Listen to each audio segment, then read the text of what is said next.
অবিলম্বে রাজনৈতিক ব্যক্তিদেরকে রাজনৈতিক দলগুলো থেকে যারা নির্বাচন করবে না, যারা আগামী নির্বাচনে প্রার্থী হবে না, তাদেরকে নিয়ে তারপরে অন্তর্বর্তীকালীন সরকার পুনর্গঠন করুন। তারা বাংলাদেশের দেশ পরিচালনায় তাদের অভিজ্ঞতা রয়েছে, তারা অনেক রিস্ক নিতে পারবে।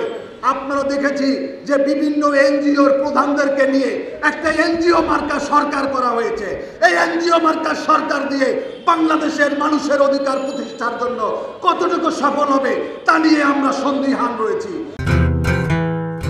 সংগ্রামী বন্ধুরা আমার, আমরা এই প্রেস ক্লাবে দাঁড়িয়ে অসংখ্যবার বলেছিলাম যে বাংলাদেশের শেখ হাসিনার অবৈধ শাসন বেশি দিন চলবে না। আমরা বলেছিলাম এই শহীদ মিনারে বিগত 2 আগস্ট যে শেখ হাসিনার গণভবন দখল করা হবে এবং শেখ হাসিনা পালিয়ে যাওয়ারও সুযোগ পাবে না। আমরা দেখেছি বাংলাদেশের সেনাবাহিনী, তারা সেদিন সেনাবাহিনী শেখ হাসিনাকে পালিয়ে যাওয়ার সুযোগ দিয়েছিল। যদি সেনাবাহিনী শেখ হাসিনাকে পালিয়ে যাওয়ার সুযোগ না দিত তাহলে শেখ হাসিনার একটা পশমও খুঁজে পেতেন না, শেখ হাসিনার নামে কোনো অস্তিত্ব দুনিয়াতে থাকতো না। কারণ বাংলাদেশের মানুষ এতটাই বিক্ষুব্ধ হয়েছিল যে এই গণভবনের খুলে খুলে নিয়েছিল, গণভবনের সমস্ত জিনিসপত্র তারা নিয়ে, এমনকি দেখেছি পুকুরের মাছ ধরে তারপরে নিয়ে অন্তত নিজের ভিতরে স্বস্তি যে আমি আমার প্রতিশোধ নিয়েছি। সংগ্রামী বন্ধুরা আমার, আমরা দেখেছি 2009 সালে আওয়ামী লীগ ক্ষমতায় আসার পরেই এই পার্শ্ববর্তী দেশ ভারত সেই বড়ইবাড়ি পদুয়ার যে ঘটনা ঘটেছিল, বিএসএফ কে যে হত্যা করেছিল বিডিআর বাহিনী, সেই হত্যার প্রতিশোধ নিতে আমরা দেখেছি সেদিন সেই 25শে ফেব্রুয়ারি পিলখানায় আমাদের দেশপ্রেমিক বিডিআরকে তারা হত্যা করেছে।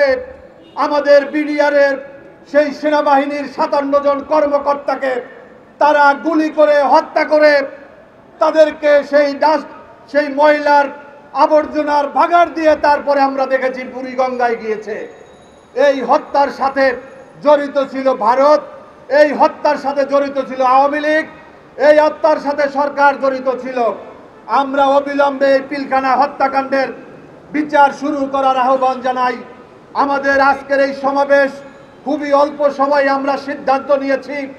আপনারা জানেন যে গেল মধ্যরাতে ঠাকুরগাঁয়ে বাংলাদেশ ভারত সীমান্তে আমাদের বাংলাদেশি নাগরিককে বিএসএফ এর সন্ত্রাসীরা তারা হত্যা করেছে।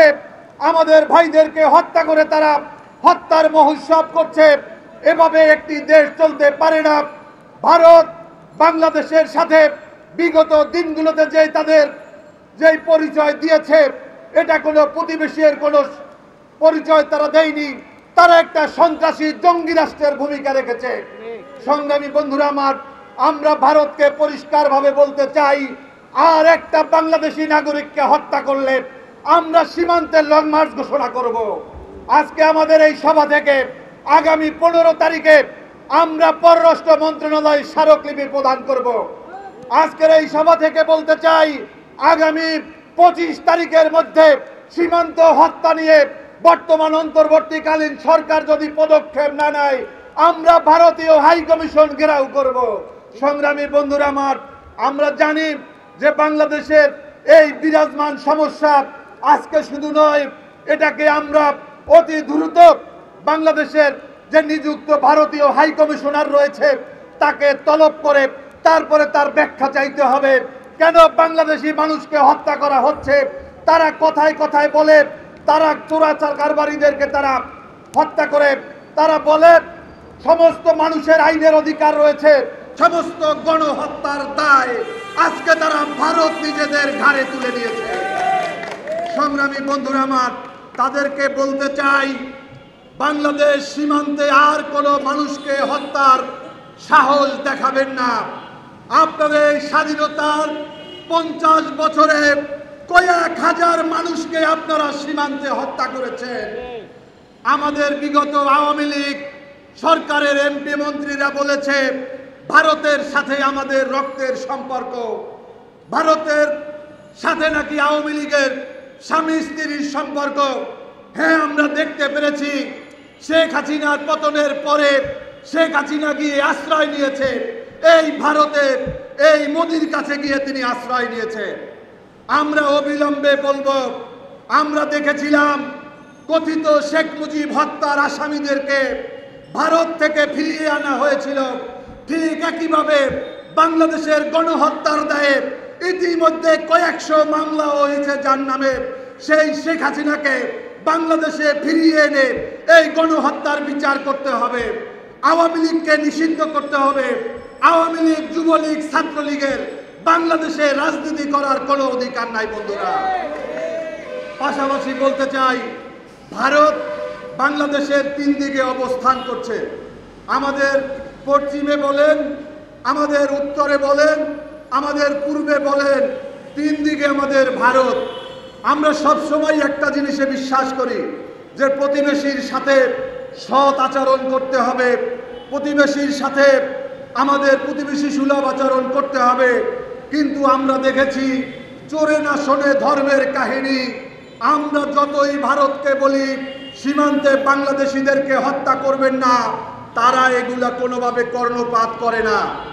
আমরা ভারতকে দেই ইলিশ মাছ, আমরা ভারতকে দেই জামদানি শাড়ি, আর ভারত আমাদেরকে দেয় ফেলানির লাশ।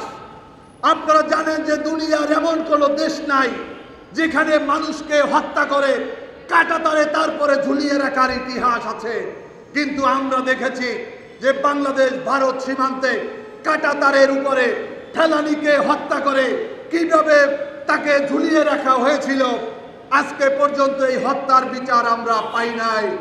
আমরা ডক্টর মোহাম্মদ ইউনূসকে বলতে চাই, আপনার অন্তর্বর্তীকালীন সরকার বাংলাদেশের ছাত্র জনতার রক্তের পথ বেয়ে তারপরে ক্ষমতায় গিয়েছে। এই সরকার শুধুমাত্র নিছক কোনো ব্যক্তি বা গোষ্ঠীর নয়, এই সরকার হচ্ছে 18 কোটি মানুষের। বিগত 17টি বছর আমরা দেশনেত্রী বেগম খালেদা জিয়ার নেতৃত্বে বাংলাদেশে আন্দোলন সংগ্রাম করেছি, গণতন্ত্র প্রতিষ্ঠার জন্য এক দফা আন্দোলন করেছি। আমাদের ছাত্র সমাজ, আমরা দেখেছি কোটার দাবিতে আন্দোলন শুরু করেছিল। ছাত্র সমাজকে হত্যার মধ্য দিয়ে হত্যার বিচার চাইতে চাইতে আমাদের এক দফায় তারা এসে উপনীত হয়েছে। আমরা বিগত 2 আগস্ট, 3 আগস্ট, 4 আগস্ট, 5 আগস্টে বাংলাদেশে কোনো রাজনৈতিক পরিচয় আমাদের ছিল না। আমাদের পরিচয় ছিল আমরা ছাত্র জনতা সবাই মিলে আমরা নতুন করে বাংলাদেশের স্বাধীনতার সূর্যকে ছিনিয়ে এনেছি। শেখ হাসিনা 45 মিনিটের মধ্যে বাংলাদেশ থেকে পালিয়ে যেতে বাধ্য হয়েছে। আজকে সেই পরিস্থিতিতে আমরা দাঁড়িয়েছি।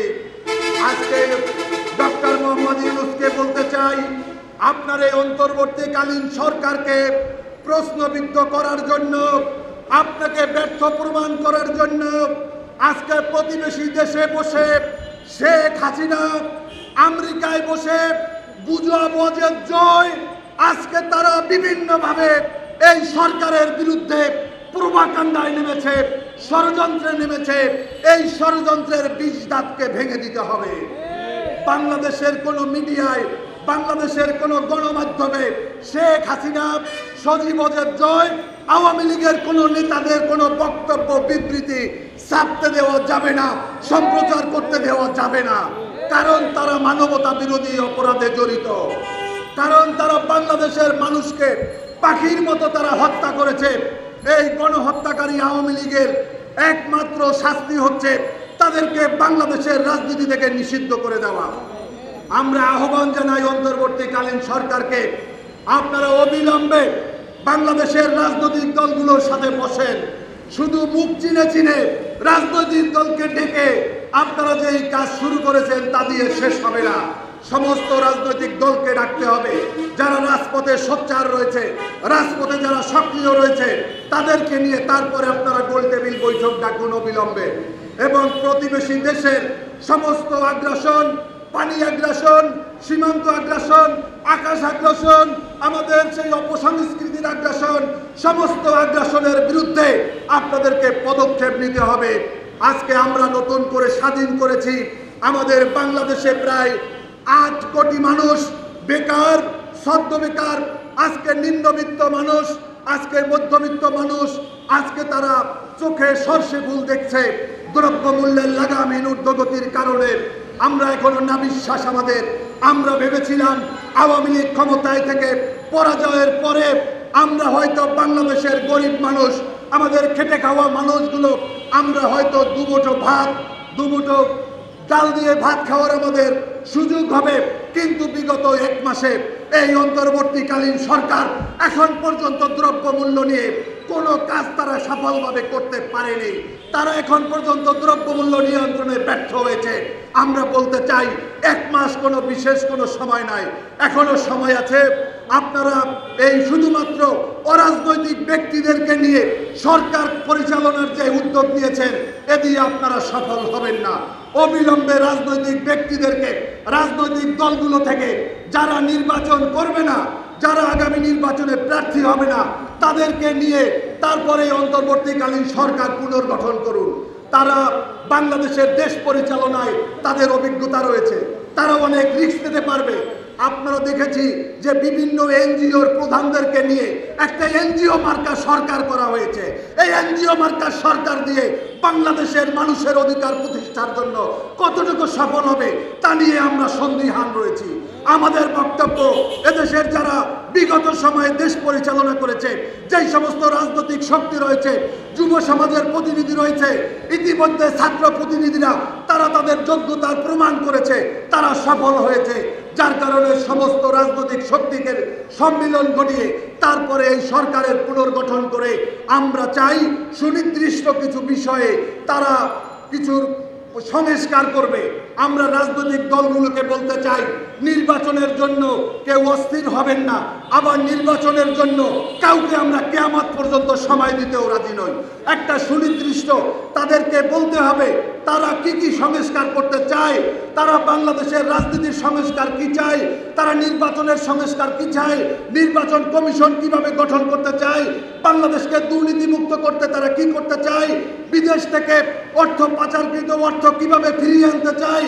আমরা বাংলাদেশের পুনর্গঠনের জন্য আমরা সুনির্দিষ্ট একটা রোডম্যাপ তাদের কাছ থেকে চাই, এবং সেই রোডম্যাপের আলোকে একটা সুনির্দিষ্ট সময়ের পরে তারা নির্বাচন দিবেন, এবং সেই নির্বাচনে একটা রাজনৈতিক সরকার এসে পরিপূর্ণভাবে বাংলাদেশের সমস্ত সংস্কার তারা করবেন। বন্ধুরা, সংগ্রামী বন্ধুরা আমার, আমরা বাংলাদেশ লেবার পার্টি সীমান্তে হত্যা বন্ধের দাবিতে আগামী 15ই সেপ্টেম্বর পররাষ্ট্র মন্ত্রণালয়ে স্মারকলিপি প্রদান করব। সীমান্ত হত্যা বন্ধের দাবিতে আগামী 25শে সেপ্টেম্বর আমরা ভারতীয় হাই কমিশনার অভিমুখে আমরা পদযাত্রা কর্মসূচি ঘোষণা করছি। আপনারা জানেন যে ভারতের কোনো বন্ধু নাই, ভারতের সাথে শ্রীলঙ্কার কোনো ভালো সম্পর্ক নেই, ভারতের সাথে চীনের সম্পর্ক নেই, ভারতের সাথে আজকে বাংলাদেশের যে অবস্থা, বাংলাদেশের বিরুদ্ধে নাকি তারা সেনাবাহিনীকে তারা প্রস্তুত থাকার জন্য বলেছে। আমরা হয়তো বলতে চাই না যে এটা বাংলাদেশের বিরুদ্ধে, আমরা সেই দেখেছি যে ইতিমধ্যে তাদের ঘরের ভিতরে আগুন লেগে গিয়েছে। আজকে সেই 7 সিস্টারের মানুষের মাঝে তাদের সেই স্বাধীনতার চেতনা আমরা লক্ষ্য করেছি।